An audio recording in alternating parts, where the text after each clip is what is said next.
Tommy doesn't know this, but I'm so thankful to be out here with my son. I was lucky enough to pass along the car gene to him, so he loves cars as much as I do, and he loves off-roading as much as I do. And so to be able to do this with my son is wonderful. And yeah, it's a bucket list moment for me.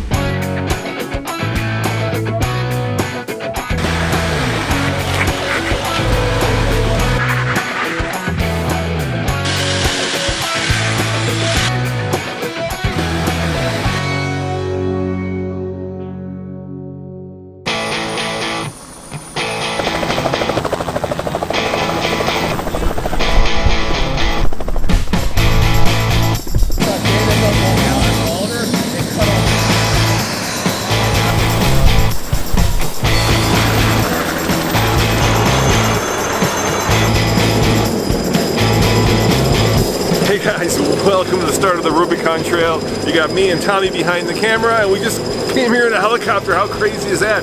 And the first thing we got to do was pick the Jeep that we wanted to drive. Of course, these are all brand new JLs. And Tommy, which Jeep should we take? This one right here. So this is a Wrangler 4-door Unlimited. And let me show you why we picked it. Well, there's a couple of reasons we picked it. First of all, it's right under the hood. That's right, it's a brand new 2-liter. So we gotta try the 2-liter turbo, but just as importantly, show them what's not on the Jeep. The doors, if you're gonna run the Rubicon, you should do it, well, doorless and I think topless, because show them what's up top here.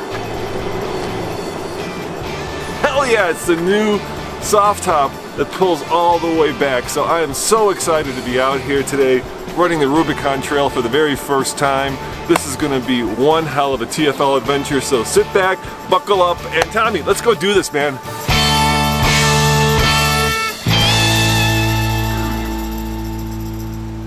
Okay, so under the hood of our Wrangler here is a 2-liter turbo. It develops 270 horsepower, 295 pound-feet of torque.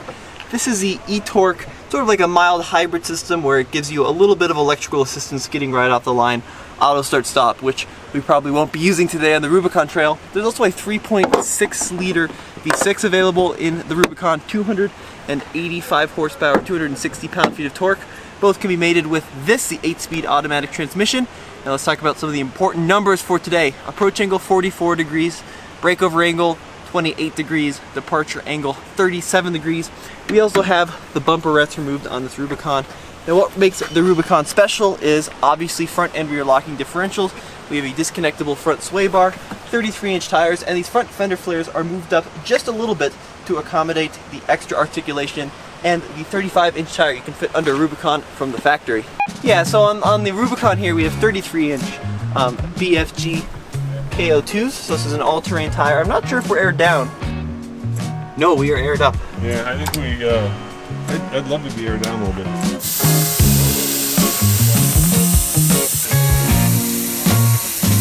It gives you better traction, it gives you better grip, it gives you a better ride. And, you know, it's going to be a long day, 10 hours, so you might as well get both good ride and good traction. What do you say, Tommy? Good? You also lose the ground clearance. Yeah, you lose a little bit of ground clearance. I'll live with that compromise. All right, how about we show what this bad boy does? Okay, so ignition on. Yep. Oh yeah, look at that. Topless and doorless. So this is going to be basically a 10-hour day, Tommy. So we're going to go to, I guess, these springs where we're going to camp for the night, and then we're going to drive out Cadillac Hill tomorrow. And I guess Cadillac Hill is really the kind of the butt clenching moment. But you said the beginning of this trail is also interesting. Yeah, so we'll see a bunch of different terrain today. You know what? I can ask the Jeep Jamboree guys. Maybe we can talk to one of those guys and see if you can kind of tell us the lay of the land. What do you think? Sure. So kind of walk me through what we're going to do today, and then where we're going, and then what we do tomorrow. Sure. So today we're at Loon Lake. Yep. This is Loon Lake Dam. We call this the Hot Rock. This is the beginning of the trail out here. We're going to go through Gatekeeper. Gatekeeper got its name from keeping all the vehicles that are incapable of doing the Rubicon Trail out of the Rubicon Trail. We'll cross the Granite Bowl up to Walker Hill, then to Soup Bowl, Winter Camp, Little Sluice. We'll go through the old Little Sluice, down $1,000 to Buck Island Lake, and then down through Buck Island Lake we'll go down Big Sluice and then into base camp. Tomorrow we'll spend the night in base camp tonight, Rubicon Springs base camp, and then up tomorrow Cadillac Hill observation point, out through Miller Lake, and then into Lake Tahoe. Now, how long is all that? It's about, it depends what route we take. So you can go the Wentworth Springs route. We're going into the Loon Lake side. It's anywhere between 17 and 22 miles. So, but the first 7.5 miles today will take you about, we're hoping 10 hours. So it's a long day. So it's basically a classic Jeep rock crawling trail, right? I mean, it's not something that you're going to fly around. You're going to probably be able to walk faster than... You can walk fast. So to get into camp, like I said, it'll take us about 10 hours today. You can walk it in 3, and the helicopter gets you there in 4 minutes. So to give you an idea, it's not very long to get there. It's just an arduous, and, you know, it's obstacle after obstacle. It kind of beats both the vehicle and the human spirit down a little bit. So what's the hardest one today? Well, you know, that's the thing about Rubicon. It's nothing. There's not one obstacle that's hard. It's kind of continuous. So some of the obstacles we'll hit today, definitely Buck Island Lake. There are about 10 areas around Buck Island Lake that are really challenging. You get to Big Sluice, you get to what's called property line before you get into the private property of Rubicon Springs. That entire section of the trail, towards the end of the day when you're the most tired, is really the most arduous. Hey Tommy, this black jam may look like just another Jeep, but it's not. It's actually the development Jeep that Jeep used when they were doing the JL. On the back of it, it's got all these stickers that shows to all the places it's been, and that includes, I think, Australia, New Zealand. Basically, it's been from mud to sand to, well, every condition that you guys take Jeeps out to. So this is Jeep's favorite Jeep because it's the one that was the one used to develop the one that we're going to be driving. Well, you can tell the Jeeps that have been around the board a little bit because they've got that sandwich tip. The other thing that happens, well, why don't you show them? That's not from a curb, I promise you that. That is proper Rubicon rash. Any words of advice? Words of advice today, slow and easy is the #1 key for the Rubicon Trail. We see a lot of broken axles on the trail for people, and that's because they're using too much speed. The Rubicon, because of the granite that we have out here, it grips to the tires really well. So if you're not making it up an obstacle, you might want to back off and try a slightly different line. Sometimes 2 to 3 inches can make a world of difference in the vehicle. Also, pay attention to your spotters. The spotters can see things you can't on the trail today. Wear your seatbelt. The #1 cause of death on the Rubicon Trail or off-roading in the industry is people being ejected from the vehicle and the vehicle crushing them. Just 2 weeks ago, I think Sierra Trek, someone was killed, didn't have the seatbelt on. The vehicle rolled over, crushed them, and killed them. So seatbelt, super important, even while you're on road, but just as much off-road. So compared to our long-term JK, there's a number of differences here. Obviously, we still have the traditional old-school transfer case lever and transmission lever, but the whole thing is much nicer in terms of material, fit and finish, quality, and the layout is much easier to use as well. So for example, the front and rear lockers are all down here on this little rocker switch, and now there's a button to turn everything off, so you don't have to be fiddling around with the buttons over here on the left side of the steering wheel. It's all convenient and easy to use. Next to the transfer case lever, our sway bar disconnect, same thing, right where you want it, next to all your four-wheel drive gear. They move the window switches down on the JL. On the JK, they're up here. On the JL, they're nice and low near your shifter, and that's because this whole area is now used for climate control, 8.4-inch touchscreen display. But you know, one thing I have a feeling of, that we're in a Rubicon right now, unlimited, with the power top and the 2-liter turbo, and the automatic transmission and leather interior. This thing's got to be like $56,000. Is there a sticker in the glove box? $58,000. Holy crap. We'll point to the direction we want to turn you guys, and one thing I cannot say enough is when we turn you guys, please give us small increments in the steering wheel. Don't steer real fast, because sometimes we're just working with inches. But you can trust us, at least me. I'm not sure about this Not me. guy, but you can definitely trust me and the rest of the crew. We're not gonna do anything to put you in danger. Sometimes it will feel a little weird, a little uncomfortable, no question about it. But again, we're not gonna put you in a bad place. So on that note, All right, let's go enjoy let's go ourselves. wheeling. So a little behind the scenes, Tommy. This program is put on by Jeep, so Jeep flew us out here. They provided us with the Wrangler. They put us up in a nice hotel. Just wanted to give you full disclosure.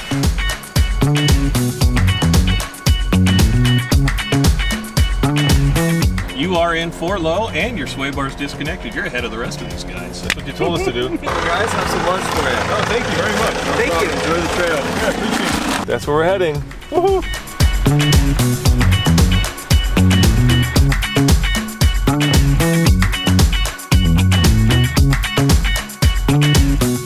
All right, start of the Rubicon. So far, not too difficult. It's like a little Moab here.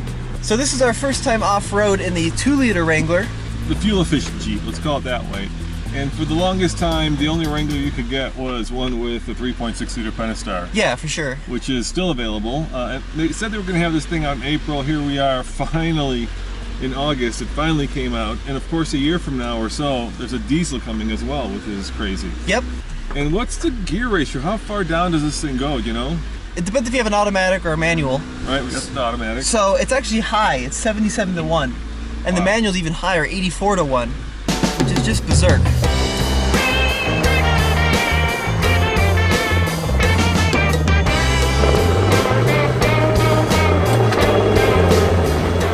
Here we go. We're coming up to our first obstacle on the Rubicon Trail. Could this be the gate? So, where's the gate? Is this the gate? You're in it. This is the gate. Okay, I figured as much, yeah.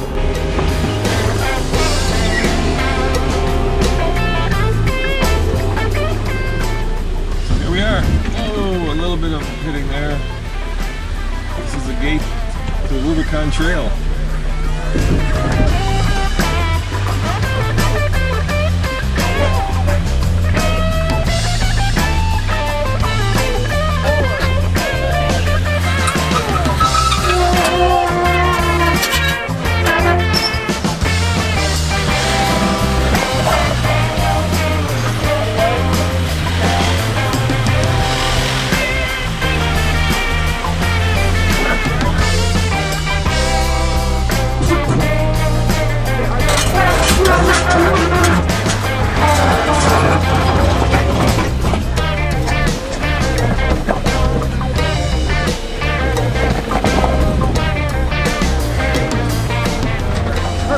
Cool, thank you very much.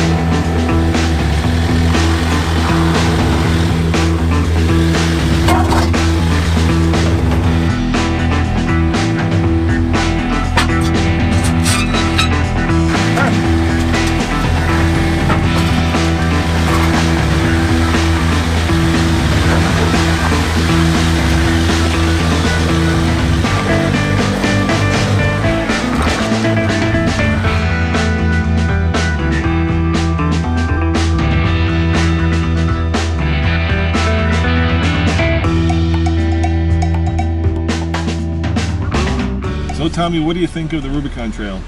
It's good. Yeah, we've hit a lot, haven't we? I think it's really cool. Yeah, we've done a lot of hitting already on the bottom. But that's what this Jeep is made to do, right? I mean, Yeah. It's got all the underbody cladding and protection. But it is a lot more fun and a lot more of a challenge to do it on stock tires and wheels and stock axles and stock gearing, all that. I couldn't agree more, so we're going to switch jobs, Tommy. Okay? Thank you.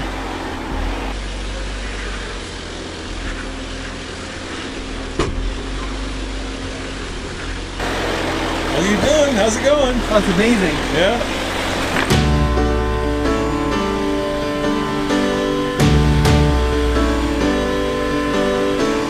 This new power steering in the JL is so much better than the JK we have.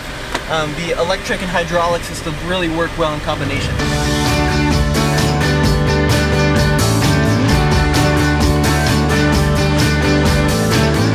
That's really the thing. It takes like 10 hours to do the Rubicon Trail driving it, but like 3 hours walking it. So sometimes walking is easier than driving. Certainly not as bumpy. Air down. A little bit less ground clearance, but softer tires. Give you a little more grip.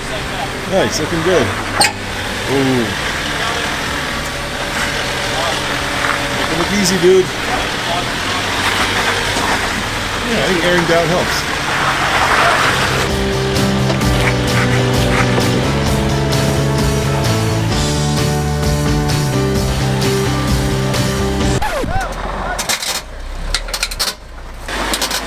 Oh, yeah, look.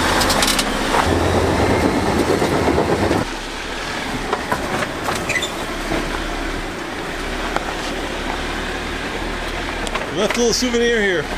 Yeah. A little bit of Jeep has been left on the Rubicon Trail.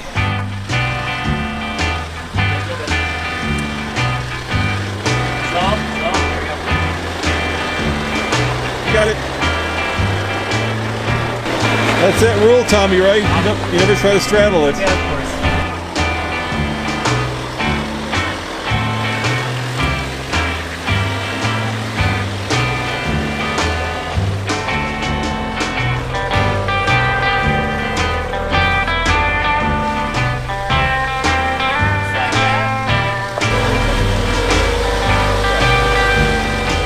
What a good dog. Well, I don't have any food. He's a Rubicon dog. There you go. Is that your rig? The FJ? Yes, sir. Nice. Thanks. Nice. What year? 71. 71. Beauty. Yeah. You got a bit of a lift on there? Yeah, it's not a stock rig. No, it's not a stock rig. It's How long have you had got her? Or him? a- I've had it for about 5 years now, I guess. Yeah? Something like that. Yeah, but it's got an SM420 for a transmission and a Orion T-case 4-to-1. I put 488 gears in it. So its crawl ratio, so I've been told, is like 140 to 1. Wow. So it's just think capable of just barely going. I think that the Jeep at best is like 81 to 1. At Oh, its is that highest. right? Yeah, at its highest, yeah. Having an apple. How much damage? It's pretty good. You can see, you know, a lot of trail rash on the frame here. That's not too big of a deal. Definitely pulled this bracket back just a little bit. And then our skid plates. You know, we're definitely using a lot of this Jeep's capability out here today. You might hit a rock rail here, Tommy. You're gonna hit a rock rail. That's what rock rails are good for, right there.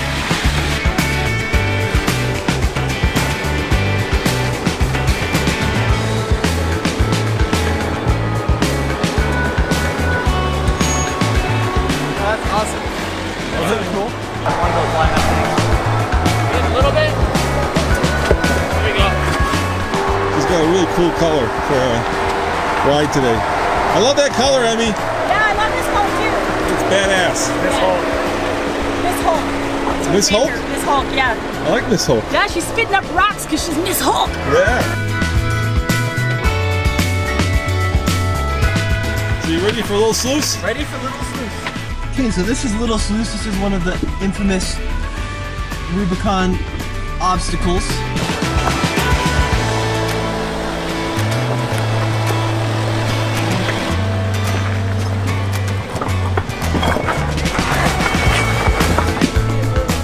So Little Sluice is a steep boulder field here, and then a steep rise in the granite.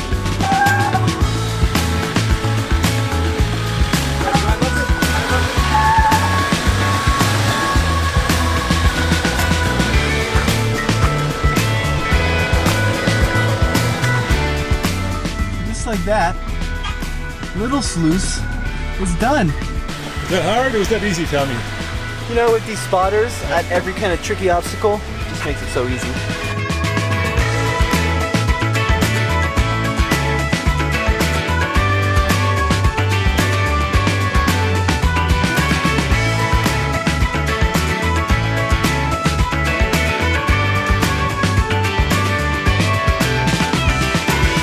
Jeep guys like the challenge of doing this in an unlifted Wrangler, right? And there is something to say about that, where you know, you can come out here with the rig on 44s and do it no problem. But it is a lot more fun and a lot more of a challenge to do it on stock tires and wheels and stock axles and stock gearing, all that. 1985 Toyota Extra Cab. Nice. How much of a lift is that? About 6. Yeah?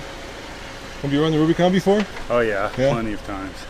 How long have you had her? Or him? About 8 years. Yeah? It's a sweet rig, man. Thanks. You got the roll bar, I noticed. How about the motor? Same Yeah, 4-banger. 4-banger, yeah, no worries, huh? Fuel injected. So what's the hardest part of the Rubicon Trail? It used to be this. Yeah? But it's been a while since I've been past Buck Island. So we started this morning at like 25 PSI and now all the tires are back up to 30 for some reason. Well, that's okay. I mean, think about the other ones. If they started at 39, now they're sitting at like 44. Whoa. That's gotta be rough. Okay, so over here is a classic exhaust squisher where you can easily squish your tailpipe. Let's see if my dad does it.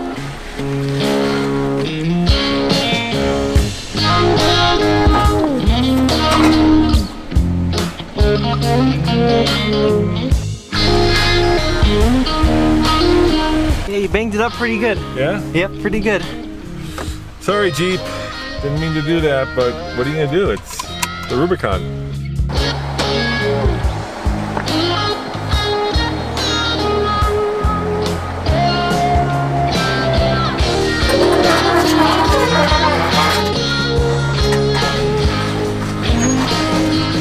You know that saying, like nails on a chalkboard? Yeah. It's like skid plates on a boulder. Yeah, there's no way you're doing this in a Subaru. I hate what I'm doing to this Jeep. Or I should say, I hate what the Rubicon Trail is doing to this Jeep. The underneath is going to look like a piece of Swiss cheese at this rate.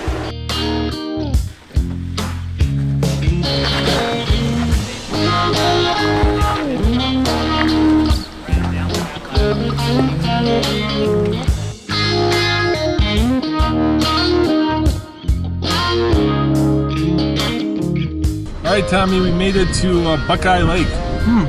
It's one of the reservoirs for Sacramento. I'm eating a sandwich. I see that. You know, the thing about the Rubicon is you get really used to hitting the bottom of the Jeep. At first, it just, hurt. But now it's like, okay, just hit the bottom again, no big deal. Yeah, it kind of just becomes a part of the deal. Yeah, it's when you hit the side, that one still hurts. All I see is sky. What's that? All I see is sky, yeah. Momentum. Go for it, go for it. There you go. That was not enough momentum.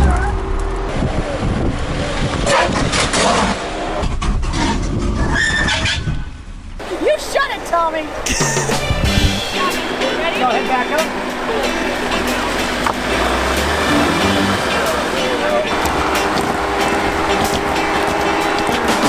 What did you do? I got high centered.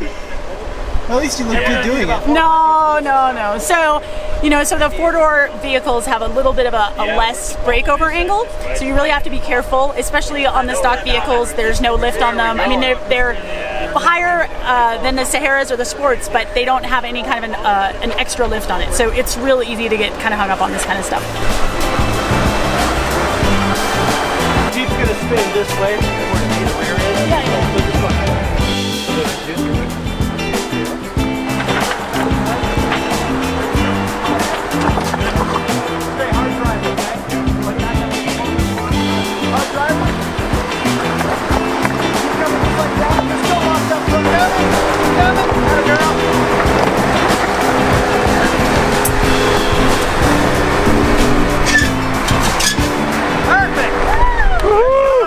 Nice job, Emmy! And there you have just another tale from the Rubicon Trail.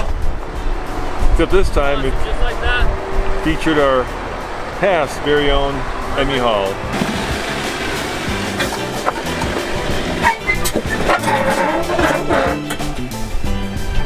Turn hard back passenger. Straighten it up now. Nice and easy.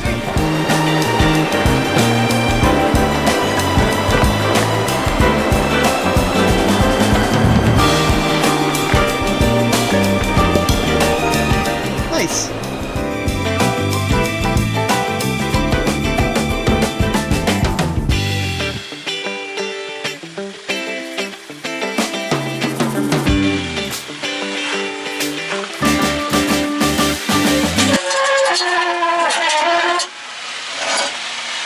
Are you having fun, or is it a little too rock crawly? It's a lot of fun, but it's kind of slow and relentless at 4 o'clock today. Yeah, we've been going since about 9 o'clock, and it's now 4, and it just keeps going. It's it's like an Ironman race. It just keeps slamming you and slamming you and slamming you. Yeah, but there's no let up. I mean, this is so you walk in the park compared to that physically.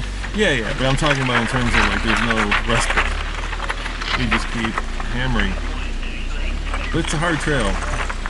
It's definitely not for anything less than a full-on off-roader. And like I was saying, when you were going down that really tight section with the rock on your right, Yeah. I'm really curious how much a lift helps. So I'm really gonna try to get into lift the Jeep tomorrow. Okay. Turn hard back pass. Straighten it up now. So there's a downside to this 4-cylinder, and that is it doesn't sound grand. It's got a little bit of that lawnmower-esque engine note to it, I fear. Yeah, I mean, the V6 doesn't sound brilliant either, but it's got a little bit more of a meaty tone down low. Yeah, let's face it, they're both not grand. I think the one that you need to put in here, Jeep, isn't the diesel, but you know what? The 5.7 Hemi. Hell yeah! Make it a little bit heavier, make it a little bit faster on the highway, but man, it would sound good. Yeah, it would be sweet. Plus, I'd love to see that exhaust dump kind of in between the wheelbase, you know, where you put it on a built Jeep. Yeah, I mean, one thing that I do like is the transmission. The transmission has been super smooth. Have you gotten out of first gear? I just did there. I was gotten to like third. Because we have 8 speeds, you know that. Yeah, we have 8 of them. And it's nice having a lot of different options to choose from depending on your obstacle. Plus, the manual mode is super easy to use and you know, relatively effective as well. Yeah, I love this new shifter too. Yeah, it's cool. It's really cool. And let's face it, the old Jeep, if you wanted to shift it into 4-low or engage the lockers or disengage the sway bar, there was a lot of like hemming and hawing before it did it. This one seems to do it right away. 4-low is pretty easy, but like the lockers on the old Jeep were really On the JK. yeah, on the JK were really kind of tricky to engage. I mean, they would really fight you. Yep.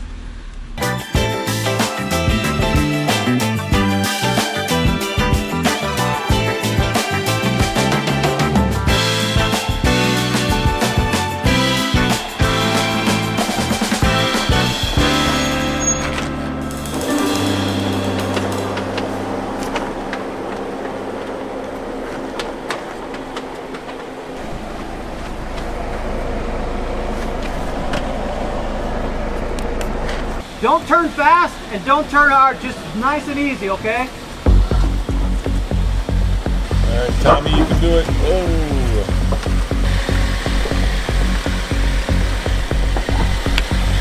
I have a feeling he's going to hit his bumper You know what? here. Don't turn quite so hard yet. Come back just a little driver right there. You didn't hit. Nice. Nice and easy. Nice stuff. Good. Good right there. Perfect. Good driving, dude. Awesome. Nice stuff. Now start slowly turning driver's side. Good. Keep going. Perfect. Like that.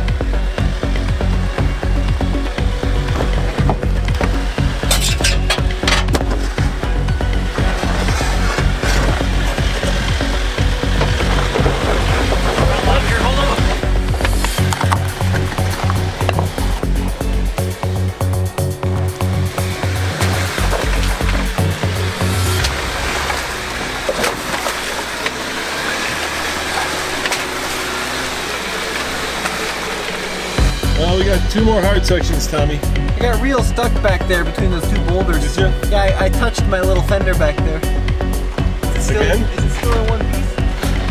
Well, it's a little scratched up, but I think that was from last time. Yeah, I just noticed it hit and then I was like, oh, had to back up, try it again.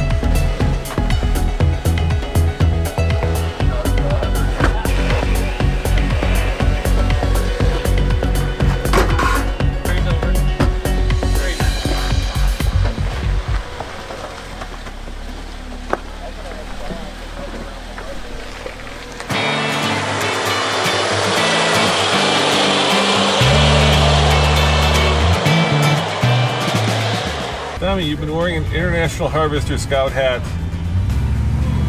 all day long. And there you have a Scout. Well, what remains? What's left of it. What's left of it, yeah.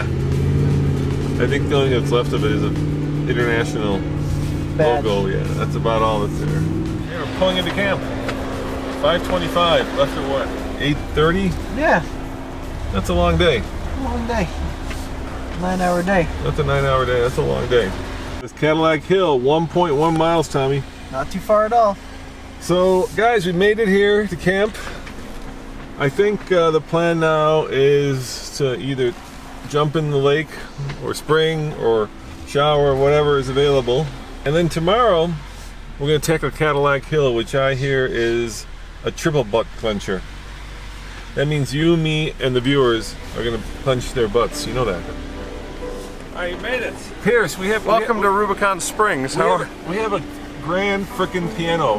What is Yeah. up with that, dude? It was one of Mark's things he brought in years ago. Wow. And there was a guy in Reno, he couldn't find anybody to rent it, and finally some guy said, I'll agree to rent you if you take some pictures. About a month later, in the paper, the Reno paper said, you know, we deliver anywhere, you know, so-and-so's piano rental, so. How do you get it here? Helicopter? Yeah. Thank you. Oh, that smells so good. Does it? Oh, that smells wonderful. Oh my, oh my. Hi guys. How are you guys doing? Wonderful. amazing. Thank you. Good trip in? Yes, thank you. Wow, this is pretty crazy. I guess we get our own tent too, huh? Something like that. Feisty.